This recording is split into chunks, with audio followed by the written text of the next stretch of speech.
दोस्तों, कैसे हैं आप सभी लोग। उम्मीद करता हूं सभी अच्छे होंगे। लास्ट लेक्चर में जो हमने सेक्शन नंबर 13 तक कंप्लीट कर लिया था बीएनएस के। आज जो है हम सेक्शन नंबर 14 नेक्स्ट चैप्टर जो है chapter number 3 of the general exceptions of the BNS, section number 14 to 44,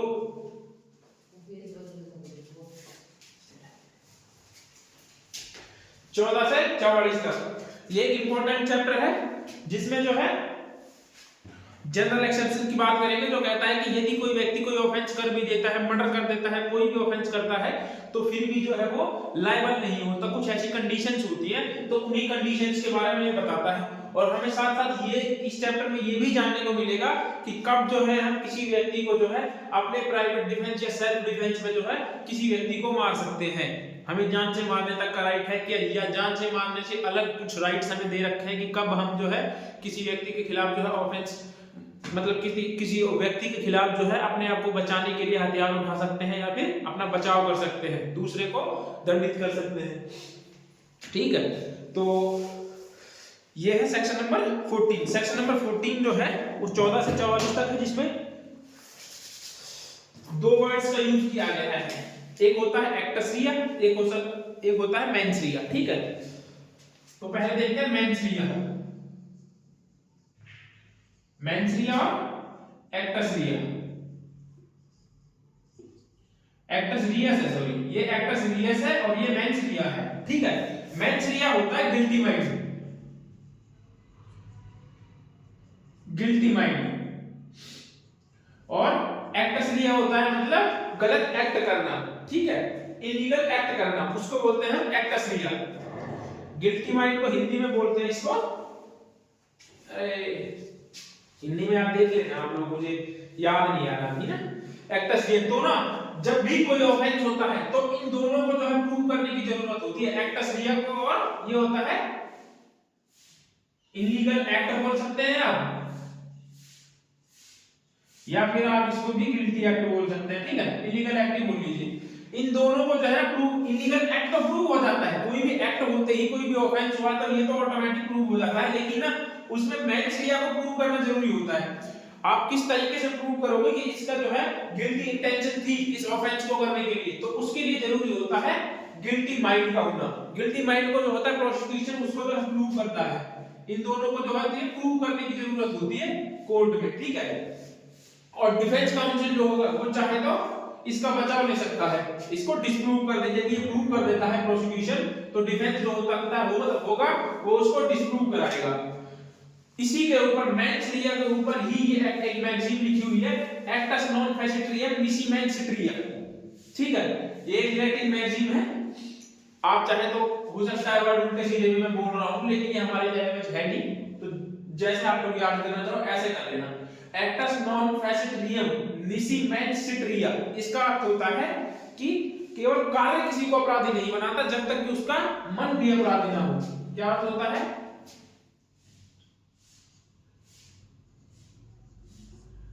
केवल कार्य किसी को अपराधी नहीं बनाता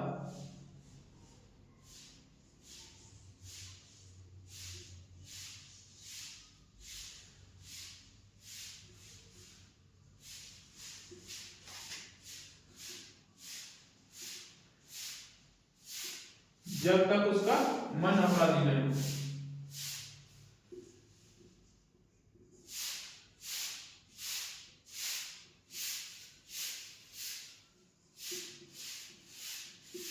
ठीक है, तो गिल्टी माइंड का जो है इसको याद रखना, गिल्टी माइंड के लिए है एक्टस नॉन फैसिट्रियम निसी मेंस रिया, केवल कार्य किसी को अपराधी नहीं बनाता जब तक कि उसका मन अपराधी ना हो। ठीक है, कार्य तो हो सकता है वो आपसे एक्सीडेंटली भी हो सकता है, अनइंटेंशनली भी हो सकता है, तो कार्य किसी भी तरीके से हो सकता है। कोई भी व्यक्ति उस ऑफेंस के लिए तभी लायबल होता है जब उसमें मेंस रिया हो। ठीक है, गिल्टी माइंड हो उस व्यक्ति का उस ऑफेंस को करने के लिए। लेकिन कुछ अब ऐसे भी ऑफेंसेस हैं, इनको तो आप याद रखना, एग्जाम में पूछ ली जाती है, प्री के हिसाब से भी आप लोगों को जानकारी होनी चाहिए इसकी। ठीक है, लेकिन अब कुछ ऐसे भी ऑफेंस है जिसमें जो होता है ना गिल्टी माइंड को प्रूव करने की जरूरत नहीं होती, उनमें उसको साबित किया जाए या ना किया जाए उससे उसका कोई इफेक्ट नहीं पड़ता। अब वो कौन कौन से ऑफेंसेस हैं, देखो, पहला हम देखते हैं डिफेमेशन। इससे कोई फर्क नहीं पड़ता कि आपकी गिल्ट इंटेंशन थी या नहीं थी। यदि आपने किसी को जो है मानहानिकारक कथन प्रकाशित किया है, बोला है, तो जो होगा उसमें मैंसरिया की जरूरी साबित करना जरूरी नहीं, उसमें ये आवश्यक नहीं है। ठीक है। दूसरा तो होता है kidnapping and abduction.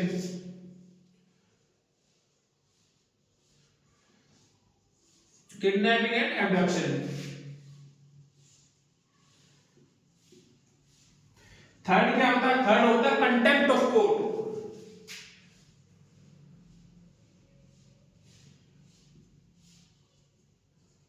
Contempt of court. Contempt of court में भाई कोर्ट ने कोई ऑर्डर दिया कि आप जो है इस काम को नहीं करोगे, आपने उस काम को किया, तो अब इसमें आपकी गिल्टी इंटेंशन प्रूव हो चाहे ना हो, लेकिन आपने कंटेम्प्ट ऑफ कोर्ट किया है, कोर्ट के ऑर्डर को डिसऑबे किया है आपने। ठीक है। थर्ड के बाद फोर्थ आता है, फोर्थ है वेजिंग वॉर। जब हम 147 पढ़ेंगे, ये वेजिंग वॉर वहीं से स्टार्ट होती है। Waging war against state government या सेंट्रल गवर्नमेंट या कंट्री के खिलाफ जो है एक सेडिशन होता है, लेकिन सेडिशन को तो खत्म कर दिया। काउंटरफीटिंग पॉइंट्स, फिफ्थ काउंटरफीटिंग पॉइंट्स।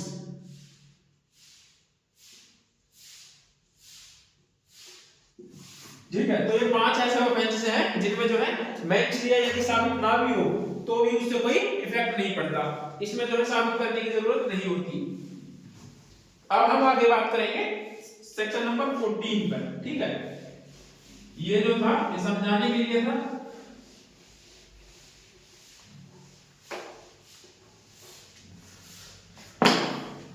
इससे जो है ना ये लिखने की बात है इसमें। ठीक है। देखो सेक्शन नंबर 14 को समझने से पहले आपको ये समझना होगा कि जब भी हम जनरल एक्सेप्शंस को पढ़ेंगे तो उसमें एक वर्ड का बार-बार यूज होता है, वो है मिस्टेक। ठीक है। Mistake of fact. ठीक है। अर्थात भूल क्या होती है? ठीक है। मिस्टेक दो तरह की होती है, एक तथ्य की भूल होती है, लॉ की भूल होती है। ठीक है। कितने तरीके की होती है? 2 तरीके की, आप लोगों को पता होगा। एक फैक्ट की होती है, एक लॉ की होती है। मिस्टेक ऑफ फैक्ट और मिस्टेक ऑफ लॉ। अब आपको पता होगा कि हमेशा कभी भी ना मिस्टेक ऑफ लॉ जो होती है वो एक्सक्यूज क्षम्य नहीं होती, ये जो होती है ना क्षम्य नहीं होती। ठीक है। क्षम्य नहीं होती, नॉट एक्सक्यूजेबल है ये क्षम्य होता है। जबकि मिस्टेक ऑफ फैक्ट जो होती है ये क्षमा योग्य होता है और ये क्षमा योग्य नहीं होता। ठीक है। तो इसके ऊपर ही तो एक मैक्सिम और है, आप उसको भी याद रखिएगा। ठीक है। Ignorantia juris non accused. ठीक है। क्या है? Ignorantia juris non x यूएसएटी। ठीक है। इसका मतलब होता है विधि की भूल जो होती है ना वो क्षम्य नहीं होती। विधि की भूल क्षम्य नहीं होती। अब इसका क्या मतलब होता है? इसका मतलब ये होता है कि जैसे मान लीजिए आपने जो है किसी फॉरेन व्यक्ति ने आकर के या फिर आपने की जो कोई ऐसा ऑफेंस कर दिया, किडनैपिंग कर लिया, अब्डक्शन कर दिया या फिर जो है किसी का मर्डर कर दिया, तो आप ये नहीं कह सकते कि मुझे तो जो है इस चीज का पता ही नहीं था कि मर्डर करना भी अपने आप में एक अपराध है।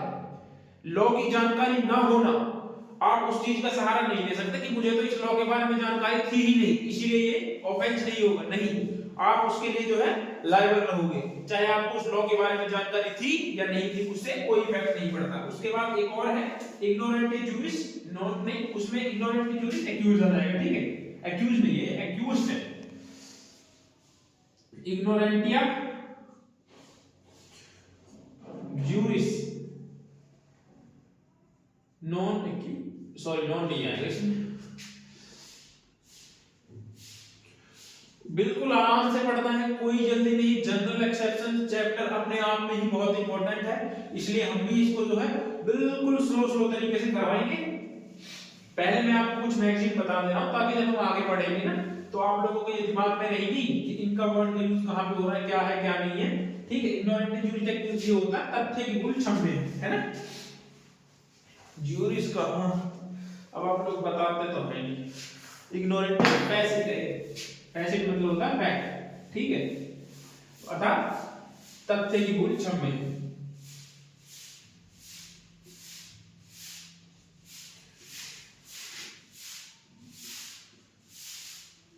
इसको आप लिख सकते हैं इग्नोरेंटली टू स्टोन रखिए उसको, mistake of law is not excusable, ठीक है, इंग्लिश वाले लिख सकते हैं mistake of law is not excusable, mistake of fact is excusable, ठीक है, तो ये माफी योग्य होती है।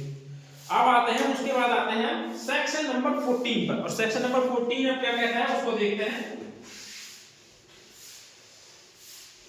कभी भी लॉ की भूल क्षम्य नहीं होती। चलो इसी चीज के ऊपर मैं आपको एक एग्जांपल देके समझाता हूं, ठीक है। ये वैसे तो सेक्शन नंबर 294 या 95 का एग्जांपल है कि एक व्यक्ति जो है वो क्या करता है, वो ऐसी अश्लील पुस्तकें बेचता है, विक्रय करता है, अंधा व्यक्ति होता है, वो ऐसी अश्लील पुस्तकें विक्रय करता है जो कि स्टेट गवर्नमेंट के द्वारा रिस्ट्रिक्टेड है, आप उनको पब्लिश या बेच नहीं सकते, लेकिन वो क्या करता है उनको बेच देता है। बेचने वाला व्यक्ति कौन होता है, अंधा होता है, ठीक है। और उस ये केस लॉ पे आधारित मैं बता रहा हूं आपको, ऐसा नहीं है। तो वो जो होता है उसको जो है पुलिस पकड़ लेती है, उसके ऊपर जो है चार्ज लगाए जाते हैं। तो वो अपने जो है तो वो इस चीज का सहारा लेता है वो अंधा व्यक्ति कि मैं तो जो है अंधा था, इसलिए मुझे तो पता ही नहीं था कि मैं क्या बेच रहा हूँ या मैं क्या सेल कर रहा हूँ। तो कोर्ट का ये कहना था कि mistake of law is not excusable है, यदि आपको लॉ की जानकारी नहीं है तो ये क्षम्य नहीं है, तो उनको जो है लायबल ठहराया गया था इस चीज के लिए। देखो दो चीजें होती है जब भी हम कभी भी करते हैं, मिस्टेक ऑफ फैक्ट, एक होती है mistake of law justify bye,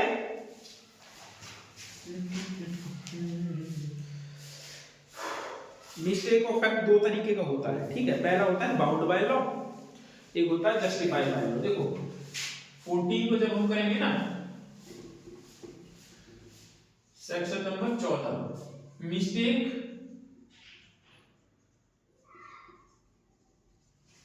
of fact, ये होते हैं बाउंड बाय लॉ, ठीक है। एक होता है सेक्शन नंबर 17, उसको मैं यहां लिख दे रहा हूं, मिस्टेक ऑफ फैक्ट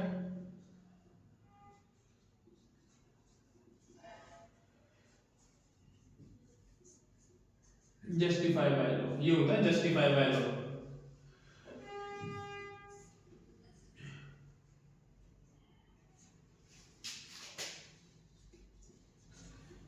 देखो एक तो होती है मिस्टेक ऑफ फैक्ट, जो होती है वो अपने आप को लॉ के द्वारा बाउंड समझते हुए उस मिस्टेक को करता है, ठीक है। एक होती है जस्टिफाई बाय लॉ, मतलब कि जब वो उस मिस्टेक को करता है तो वो ये समझता है कि ये न्यायोचित है, ठीक है। तो वो उसको क्या समझता है कि ये जो है एक न्यायोचित या फिर लीगल एक्ट कर रहा है इस चीज को करवाने में या करने में। अब जब हम एग्जांपल के थ्रू इसको समझेंगे तब बताएंगे। अभी आप डेफिनेशन तो आप चाहे तो बेयर एक्ट में से एज इट इज देख सकते हैं या इस तरीके से याद रख सकते हैं, जिस तरीके से आप याद रखें। ये कहता है act done by a person bound by mistake of fact believing himself by bound by law, जो अपने आप को bound by law समझता है, ठीक है। हिंदी में बोलते हैं विधि द्वारा आबद्ध या तथ्य की भूल के कारण अपने आप को विधि द्वारा आबद्ध होने का विश्वास करने वाले व्यक्ति द्वारा किया गया कोई भी कार्य। अब देखो इसको पढ़ते हैं, ये क्या कहता है, कोई भी बात अपराध नहीं है। इस चीज को याद रखना, क्या कहता है कि कोई भी बात अपराध नहीं है जो किसी ऐसे व्यक्ति के द्वारा किया जाए, ऐसे व्यक्ति के द्वारा किया जाए जो उसे करने के लिए विधि द्वारा बाउंड है, ठीक है। देखो क्या कहता है, कोई भी कार्य अपराध नहीं। आप चाहो तो मैं हिंदी में भी लिख सकता हूं, इंग्लिश में भी लिख सकता हूं, लेकिन यही है कि ब्लैक ये बोर्ड जो है इतना बड़ा नहीं है, इस वजह से मुझे एक ही लैंग्वेज में लिख देता हूं तो वो ज्यादा ठीक रहता है, क्योंकि उसमें भी कवर भी हो जाता है। दो में लिखूंगा तो फिर एक ही सेक्शन लिख पाऊंगा, उसके बाद फिर मिटाना पड़ जाएगा। मैं इसीलिए जो है एक लैंग्वेज में लिख देता हूं। अब मैं हिंदी में भी इसलिए लिख देता हूं क्योंकि जो हिंदी में जो देखने वाले हम लोग वो भी समझ जाएंगे। इंग्लिश में तो ऐसा नहीं है कि मैं बोल दो वो तो समझ ही जाते हैं, ठीक है। लेकिन हिंदी से इंग्लिश वालों को इतनी दिक्कत नहीं होती, इंग्लिश से हिंदी वालों को थोड़ी दिक्कत होती है। देखो कोई भी कार्य अपराध नहीं है, ठीक है। अपराध नहीं है, कब नहीं है, जो उसे करने के लिए किसी ऐसे व्यक्ति के द्वारा किया जाए, ऐसे व्यक्ति के द्वारा किया जाए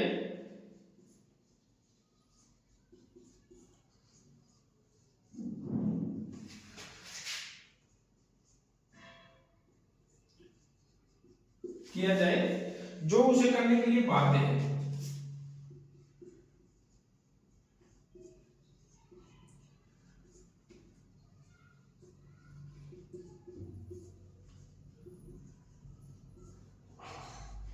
ठीक है, आगे कहता है या जो तथ्य की भूल के कारण न कि लॉ की भूल के कारण सद्भावना पूर्वक विश्वास करता है कि उसे करने के लिए मैं बाउंड है, या फिर जो है मिस्टेक ऑफ लॉ के कारण वो ये समझता है कि मैं जो है इस भूल को करने के लिए नहीं सॉरी मिस्टेक ऑफ फैक्ट के जो है या फिर तथ्य की भूल के कारण जो है वो उस एक्ट को करता है, ना कि लॉ की भूल के कारण। याद रखिएगा इस चीज को, इंग्लिश में बोल देते समझा देता है एक बार, nothing is an offence which is done by a person who is by person of mistake of fact and not by क्या समझाना है, सेम ही तो है, हिंदी में बोलता था हिंदी में यूं वैसे। ठीक है, तो अब इसको देखते हैं, या तो वो अपने आप को लॉ के द्वारा बाउंड समझते हुए जो होता है तथ्य की भूल के कारण ऐसा करता है। उसके बाद में इसका इलस्ट्रेशन है, इलस्ट्रेशन को आप देखिए विधि के समादेशों के अनुसार, इंग्लिश में देखिए, a soldier fires on a mob by the order of the superior officer. A जो एक सोल्जर होता है वो क्या करता है, भीड़ पर जो है फायर कर देता है अपने सुपीरियर ऑफिसर के ऑर्डर पर, in conformity with the commands of the law A has committed no offence. तो वो क्या करता है, वो वरिष्ठ अधिकारी के आदेश से जो है ए जो होता है भीड़ पर गोली चला देता है। तो क्या है यहाँ पर, क्या ए ने क्या कोई ऑफेंस किया है? नहीं, यहाँ पर जो है ए ने कोई ऑफेंस नहीं किया। सेक्शन नंबर 17 को बाद में लिखेंगे, इस कुछ केस लॉ लिखवाने। तो यहाँ पर जो है ए ने कोई ऑफेंस नहीं किया, ठीक है, लेकिन एक केस था जिसमें इस चीज के ऊपर जो है एक सोल्जर को पनिशमेंट दी गई थी। क्या नाम था? सम्राटी लिखा हुआ है, सम्राटी मींस होता है सम्राट, एम्परर वर्सेस लतीफ खान, ठीक है, स्टेट वर्सेस लतीफ खान भी बोल सकते हो आप। सम्रागी हिंदी में तो लिखा है सम्रागी,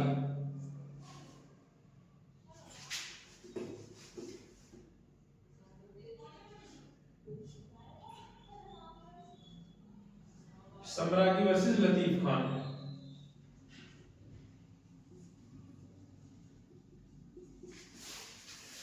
वैसे तो जो है यदि कोई सुपीरियर ऑफिसर जो है अपने यदि कोई सोल्जर जो है अपने सुपीरियर ऑफिसर के ऑर्डर पर जो एक्ट करता है तो उसके लिए वो लायबल नहीं होता, लेकिन वो एक कंडीशन होती है कि यदि जो सोल्जर है उसको ये पता है कि ये जो है इलीगल एक्ट है और फिर भी वो उसको कर रहा है, तब वो उसके लिए जो है लायबल होगा। उस कंडीशन में जो है वो नहीं बचेगा, ये इस केस में कहा गया था, ठीक है।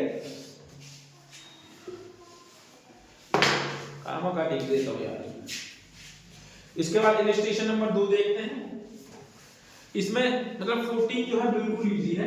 कोई भी ऐसा एक्ट अपने आप में अपराध नहीं है जो कोई व्यक्ति द्वारा ऐसे व्यक्ति के द्वारा किया जाता है, या तो जो लॉ के द्वारा बाउंड है या फिर तथ्य की भूल के कारण है कि विधि की भूल के कारण ऐसा करता है, ठीक है, और अपने आप को विधि द्वारा बाध्य समझता है ऐसा करने के लिए। अब इसका बी एग्जांपल देखिए, न्यायालय का अधिकारी ए मैं को गिरफ्तार करने के लिए उस न्यायालय का आदेशित किए जाने पर सम्यक जांच करने के पश्चात यह विश्वास करके कि ये ही मैं है, यह को गिरफ्तार कर लेता है। अब इसमें क्या है, मिस्टेक ऑफ फैक्ट है। अब इस चीज को देखिएगा, कोर्ट का एक ऑर्डर होता है कि आप जो है बी व्यक्ति को जो है गिरफ्तार करके लेके आइए। कोर्ट ए व्यक्ति के नाम कोई ऑर्डर देता है कि आप बी व्यक्ति को गिरफ्तार करके लेके आइए, लेकिन ए जो होता है ना वो अपनी इन्वेस्टिगेशन में ये क्या पाता है, सम्यक सतर्कता से जांच करते हुए ये पाता है कि जो बी व्यक्ति है वो एक्चुअली में बी नहीं सी है, ठीक है। मतलब कि ए को तो ऑर्डर दिया कि आप बी को अरेस्ट करके लाइए, लेकिन ये अपनी इन्वेस्टिगेशन में पाता है, मतलब जब वहां पर जाता है तो इसको पता चलता है कि जो बी पर्सन है वो एक्चुअली में सी है, ठीक है। तो ये क्या करता है, मिस्टेक ऑफ फैक्ट के कारण, मतलब अपनी तथ्य की भूल के कारण जो है सी व्यक्ति को अरेस्ट कर लेता है, ये जानते हुए कि ये व्यक्ति बी ही है, ठीक है। तो अब यहां पर भले ही ये व्यक्ति सी अलग है, लेकिन ये मिस्टेक ऑफ फैक्ट के कारण बी समझते हुए इसको सी को अरेस्ट कर लेता है। तो यहां पर जो है ये अपने आप, ये तो लॉ के द्वारा बाउंड है, ठीक है। क्यों? क्योंकि इसके पास कोर्ट का ऑर्डर है कि इसको एग्जीक्यूट करना ही करना है, आप पकड़ कर जाइए। लेकिन ये अपनी इन्वेस्टिगेशन में क्या करता है, बी की जगह पर सी को पकड़ देता है, ये समझते हैं कि ये तो बी ही है, ठीक है। तो अब इसमें इसके लिए जो है कोई ऑफेंस ए ने यहाँ पर कोई ऑफेंस कमिट नहीं किया। क्यों? क्योंकि ये एक मिस्टेक ऑफ फैक्ट थी और ये बाउंड बाय लॉ था, ये विधि द्वारा बाध्य था उस एक्ट को करने के लिए। समझ में आया? तो मतलब सी ये नहीं कह सकता, सी अपने बचाव में ये नहीं कह सकता कि मुझे तो इलीगली डिटेन कर लिया, ये कर लिया। क्यों? क्योंकि भाई वो मिस्टेक ऑफ फैक्ट थी, ठीक, और वो बाउंड था लॉ के द्वारा। तो ये कहता है इसका बी एग्जाम्पल। अब आते हैं सेक्शन नंबर 17, दोनों के एक साथ पढ़ते हैं। Justify by law, mistake of fact justify by law.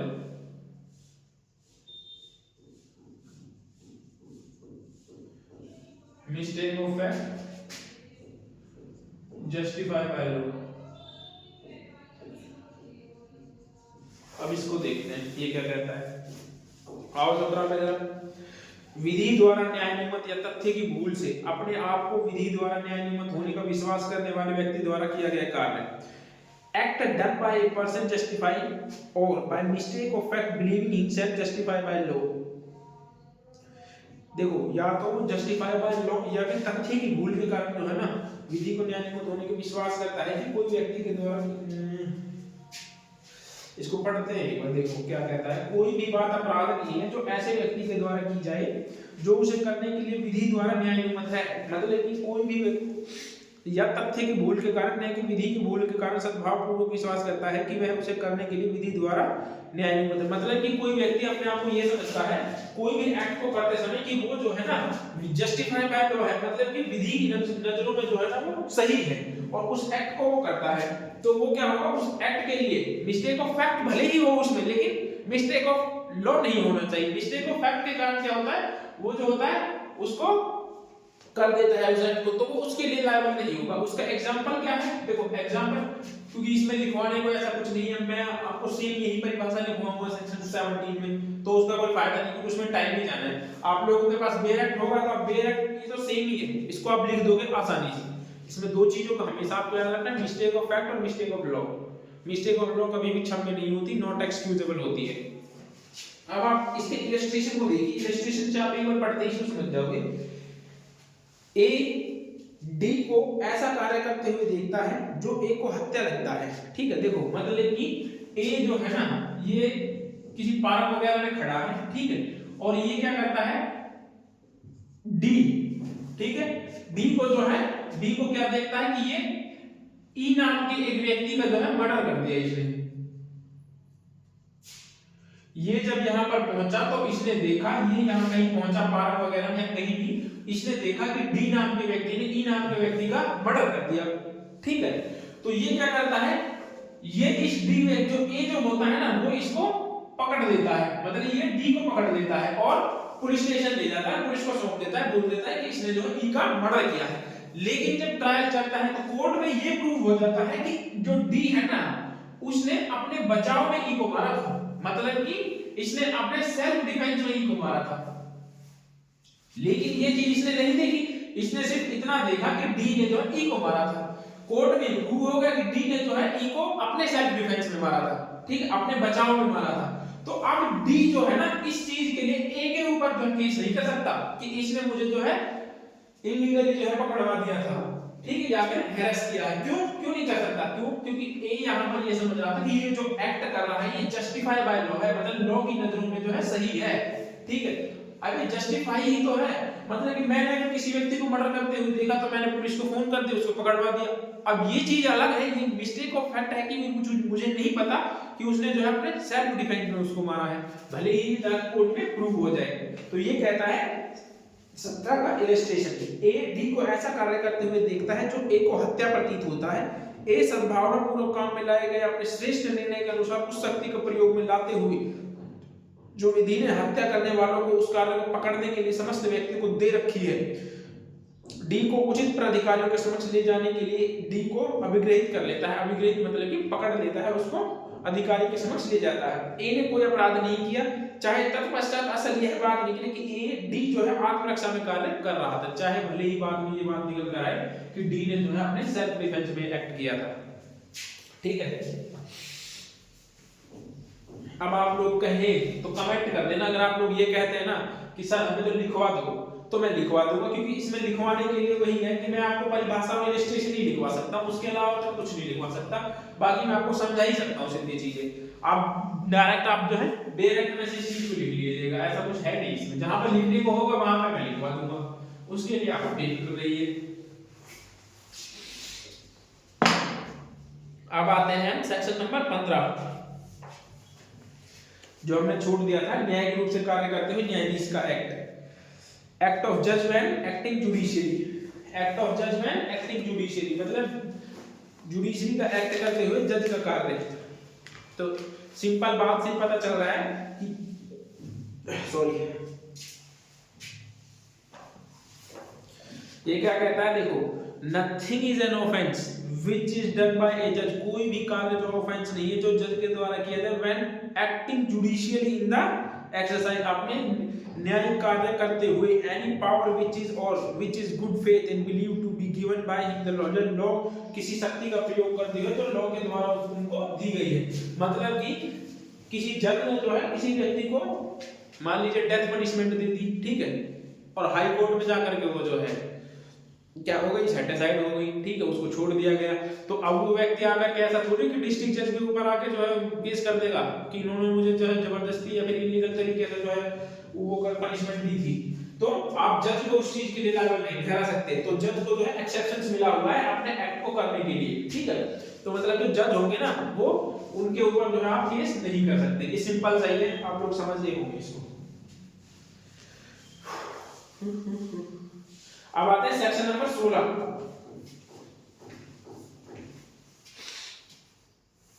Section number 16 क्या कहता है, देखो सेक्शन नंबर 16 क्या कहता है, act done pursuant to judgement और ऑर्डर ऑफ द कोर्ट, न्यायालय के निर्णय या आदेश के अनुसरण में किया गया कार्य है।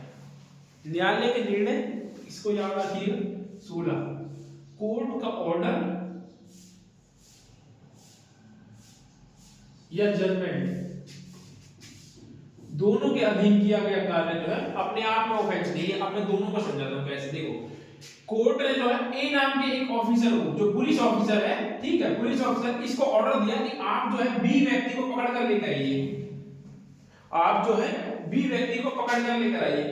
अब ये बी व्यक्ति को पकड़ कर ले आता, बी चाहे भले इस पर गोली चलाए कुछ भी करे और बदले में ये भी इस पर गोली चला देता है, इसके मतलब एनकाउंटर वगैरह कर देते हैं, इसके पैर वगैरह में गोली मार देते हैं। तो अब इसके लिए जो है ये पर केस नहीं कर सकता, क्यों? क्योंकि ये कोर्ट के ऑर्डर का कंप्लाई कर रहा था, कोर्ट के ऑर्डर का ये पालन कर रहा था, ये जो है अरेस्ट कर देता है। और इसका दूसरा सबसे अच्छा एग्जांपल होता है जजमेंट वाला। ये ऑर्डर के ऊपर था, जजमेंट के ऊपर करना था, मतलब कोर्ट ने जो है फाइनली जजमेंट में ये दिया कि इसको डेथ पेनल्टी दी जाएगी, हैंड टिल डेथ, ठीक है। तो उसमें क्या होता है कि जो जल्लाद होता है ना, इसमें याद रखना जल्लाद जो होता है, अब वही फांसी का फंदा वगैरह वही सब तैयार करता है, वही उस व्यक्ति को फांसी देता है। तो जल्लाद का जो एक्ट होता है ना, मतलब कि कोर्ट ने ऑर्डर दे दिया कि भाई आप इसको फांसी दो, अब जल्लाद जो होता है उस व्यक्ति को फांसी दे देता है। तो उसके ऊपर जल्लाद के ऊपर आप केस नहीं कर सकते, उसको भी जो है एक्सेप्शन है। क्यों? क्योंकि कोर्ट के ऑर्डर का वो पालन कर रहा है, ठीक है। हाँ, अगर कोर्ट का ऑर्डर नहीं है और वो वैसे ही उसको फांसी दे देता तब तो लायबल है, लेकिन वो कोर्ट के ऑर्डर का पालन करते हुए ऐसा कर रहा है, तो उसके लिए जो है उसको पनिशमेंट नहीं दी जा सकती। जल्लाद अगर कोई एक्ट कर रहा है, जल्लाद ने किसी को फांसी दी कोर्ट के ऑर्डर का कंप्लाई करते हुए, तो उसके लिए वो लायबल नहीं रहेगा। इसमें जल्लाद के एग्जांपल है, पूछ लेते हैं एग्जाम में, आप याद रखना, ठीक है। तो सेक्शन नंबर 14, 15 और 16 और 17 भी हम कर चुके हैं, ठीक है। तो आज के लिए इतना ही बहुत है दोस्तों, या फिर आगे भी कराएं आप लोग, क्योंकि मुझे लगता है कि 3-4 सेक्शंस अगर चलो एक और करवा देते हैं, सेक्शन नंबर 18 तक कर लेते हैं, कल से 19 को करवाएंगे। 19 में कुछ केस लॉज भी हैं, उनको भी लिखवा देंगे। अच्छा यार, 2 केस लॉज बच गए सेक्शन नंबर 14 के ना, सेक्शन नंबर 14 के 2 केस लॉज बच गए। 14 के 2 केस लॉज है, पहला है आर वर्सेस डॉल्सन, इनको आप लिख लेना, मेरे याद नहीं था, आर वर्सेस डॉल्सन, और एक आर वर्सेस क्वीन है, आर वर्सेस क्वीन, ठीक है, क्वीन है ना,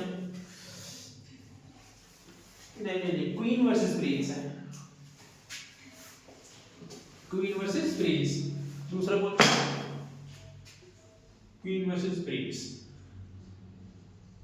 अच्छा, आर वर्सेस डॉल्सन केस में क्या था? आर वर्सेस डॉल्सन केस में ये था कि एक जो हस्बैंड होता है ना, वो अपनी वाइफ को जो है बिना बताए कहीं गायब हो जाता है, और ठीक है, और वो 6 साल तक जो है लौट कर नहीं आता, और 6 साल तक के अंदर अंदर जो होती है वो उसकी वाइफ जो होती है क्या कर लेती है, किसी 6 ईयर के अंदर जो है मैरिज कर लेती है, ठीक है, और 7वें साल में वो लौट कर आ जाता है।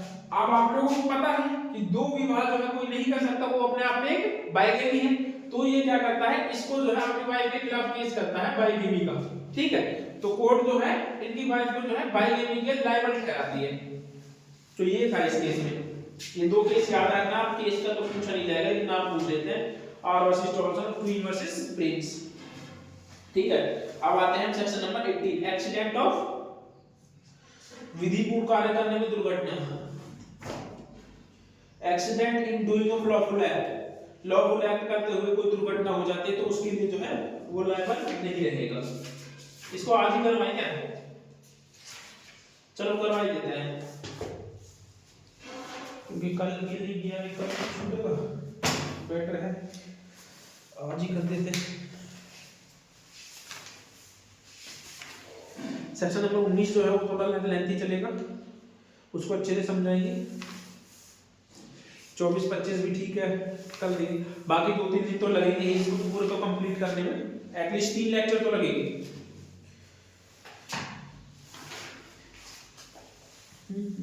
अभी भी जो है वीडियो देखने वाले सभी भाइयों ने 50% लोगों ने जो है चैनल को सब्सक्राइब ही नहीं किया है। तो आप लोग जो है वीडियो को यदि आपको अच्छी लग रही हो तो चैनल को जरूर सब्सक्राइब करें। हाँ, जो वीडियो जो है 1-2 वीडियोस देख रहे हैं, मैं उम्मीद करता हूँ कि वो जो है मेरी 1-2 वीडियोस देख का है। अगर कोई पहली ही वीडियो देख रहा है तो उसको हो सकता है समझ में ना आए, लेकिन यदि आप 1-2 वीडियो देखोगे ना तो आपको जो है समझ में आएगा। क्योंकि जब भी हम किसी नए लोगों से पढ़ते हैं, नए, अब मुझसे तो आप दोस्ती कह लो, नए किसी से भी पढ़ते हैं, नए टीचर से पढ़ते हैं, तो हमें जो होता है स्टार्टिंग में जो है कुछ समझ नहीं आता। ये जनरल सी बात है, इसमें कोई नई बात नहीं है कि समझ में नहीं आता स्टार्टिंग में। क्यों, मुझे भी नहीं आता था, लेकिन जो है जब आप 1-2 वीडियोस देखोगे तो आप लोगों को जो है चीजें अच्छे से समझ में आ जाएंगी। अब करते हैं chapter section number 18, section number 18। इसमें जल्लाद वाला वो है एग्जांपल, इसको याद रखना, ठीक है, 16 का।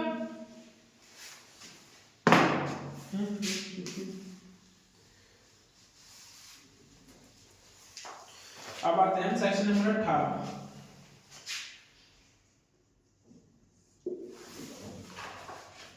Accident is doing in lawful act.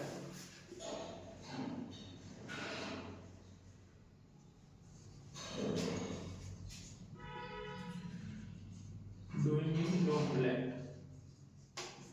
ठीक है। ये क्या कहता है, कोई भी बात जो है अपराध नहीं है जो दुर्घटना या दुर्भाग्य से या किसी आपराधिक आशय या ज्ञान के बिना विधिपूर्ण रीति से, विधिपूर्ण साधनों द्वारा या उचित सतर्कता और सावधानी के साथ विधिपूर्ण कार्य करने में हो जाती है। देखो क्या नहीं है, कोई भी एक्ट जो है ना वो ऑफेंस नहीं है, ठीक है। Nothing is an offence.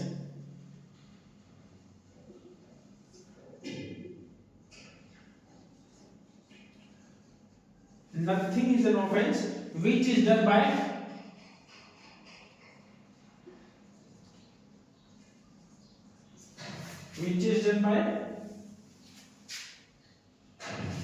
which is done पहला by an accident, जो कोई एक्सीडेंट में हो जाए, और misfortunate,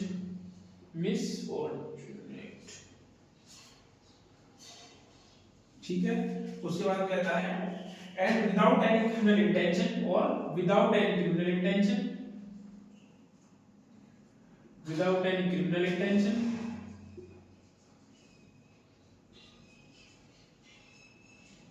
और विदाउट एनी नॉलेज,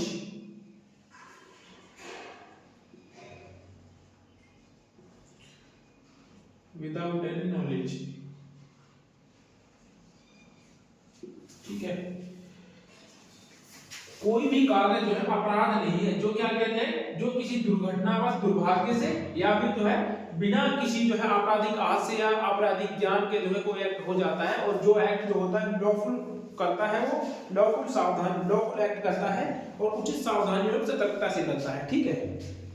जो क्या कहता है, doing of A lawful act, और क्या करता है, doing of A lawful act, lawful act, ठीक है।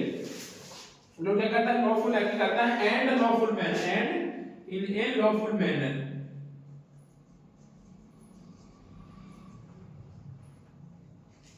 क्या करता है, और लॉफुल मैनर में करता है, बाय लॉफुल मीन्स, और लॉफुल मीन्स के थ्रू करता है, बाय लॉफुल मीन्स, ठीक है, बाय लॉफुल मीन्स,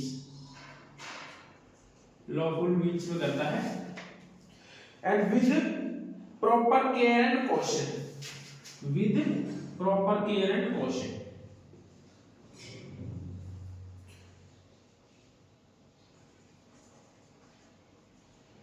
देखो कोई भी मान लीजिए मैं कोई भी एक्ट कर रहा हूँ, ठीक है, जो कि किसी दुर्घटना से दुर्भाग्यपूर्ण जो है, दुर्भाग्यपूर्ण रीति से या फिर बिना किसी क्रिमिनल इंटेंशन के मेरी किसी व्यक्ति के खिलाफ जो है कोई भी एक्ट करने या किसी को मारने या चोट पहुंचाने की कोई इच्छा नहीं है, ना मुझे कोई उसकी जानकारी भी है, मुझे उसकी कोई नॉलेज भी नहीं है, और वो जो मैं एक्ट कर रहा हूँ ना वो लॉफुल कर रहा हूँ, विधिपूर्ण रीति से कर रहा हूँ, ठीक है, और प्रॉपर केयर, पूरी सतर्कता और सावधानी के बाद मैं उस एक्ट को कर रहा हूं, लेकिन फिर भी जो है वो गलती से फिर भी जो है कोई एक्ट हो जाता है, तो उसके लिए जो है मैं लायबल नहीं रहूंगा। तो उसी के बारे में ये बताता है।